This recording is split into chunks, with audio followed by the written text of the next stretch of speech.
Salut à tous! Et oui, nous voilà en 4e semaine du challenge zéro déchet. Et oui, effectivement, déjà 4 actions mises en place. D'ailleurs, en parlant de ça, j'aimerais bien voir un petit peu plus de pouces et un peu plus d'abonnés. Et surtout, ce qui me ferait vraiment plaisir, c'est d'avoir des commentaires de votre part. J'aimerais bien savoir comment ça se passe, la mise en place de ces nouvelles petites astuces, de vos nouvelles poubelles, de ces nouvelles idées adaptées à votre conjoint ou pas. Voilà, j'aimerais bien avoir vos premiers retours, pouvoir répondre si vous avez des difficultés, des petits problèmes ou simplement des encouragements de votre part. Donc voilà, c'est mon petit message d'abord. Maintenant, on passe au vif du sujet. Donc pour moi, l'action de la semaine, ce sera les produits en vrac que vous allez trouver dans vos épiceries bio locales ou dans votre grande surface. Évidemment, ce concept, c'est un peu plus démocratisé et donc également dans vos grandes surfaces, vous allez également trouver des produits en vrac. Le concept est très simple. Vous venez avec votre contenant pour récupérer un contenu. Vous venez alors soit avec des boîtes en plastique de différentes formes.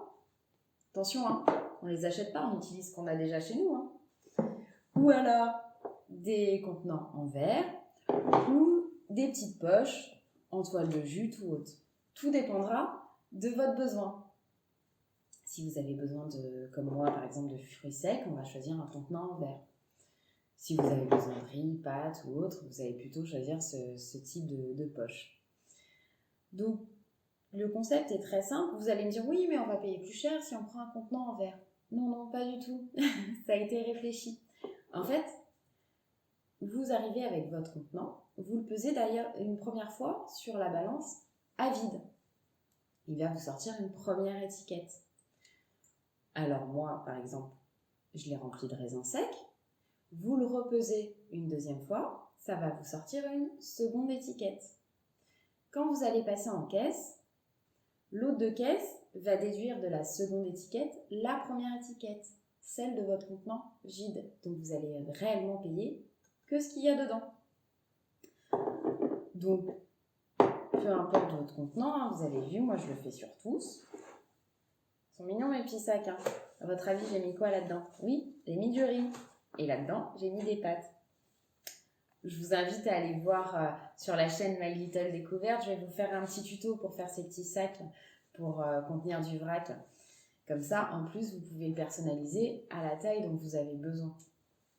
Parce que c'est vrai que c'est quand même plus pratique d'avoir des sacs adaptés.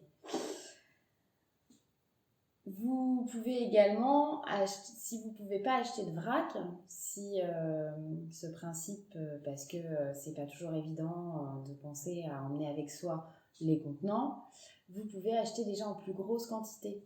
Par exemple, c'est ce que je fais pour ma farine.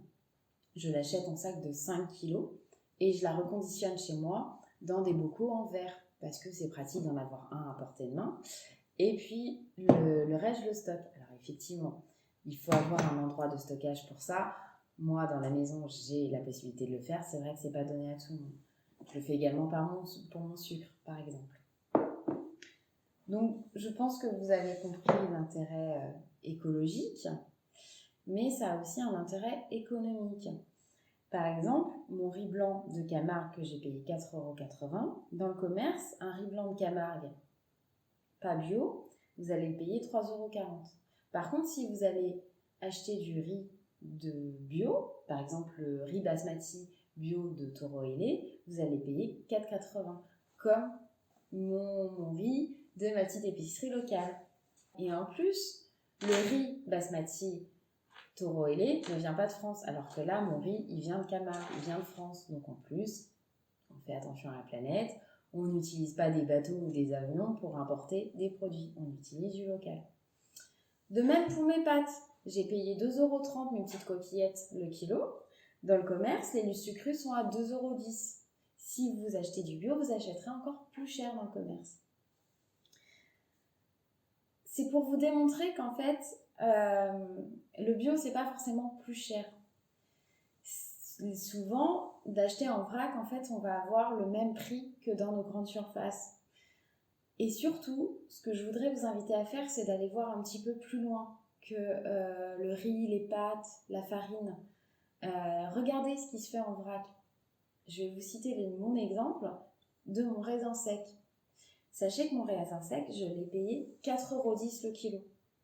Dans le commerce, le raisin sec de la marque Vainé, il est à 10,88 € le kilo, 2 fois plus cher. Regardez un petit peu plus loin. Le vrac peut vraiment vous permettre de faire de réelles économies si vous achetez en grande quantité ou en vrac avec vos petits sachets. Donc voilà, l'intérêt économique, écologique. On n'a plus d'emballage, on ne remplit pas nos poubelles, on a moins de déchets. Donc voilà ma petite action de la semaine. Je vous fais des gros bisous et je vous dis à la semaine prochaine. Et on n'oublie pas les petits pouces.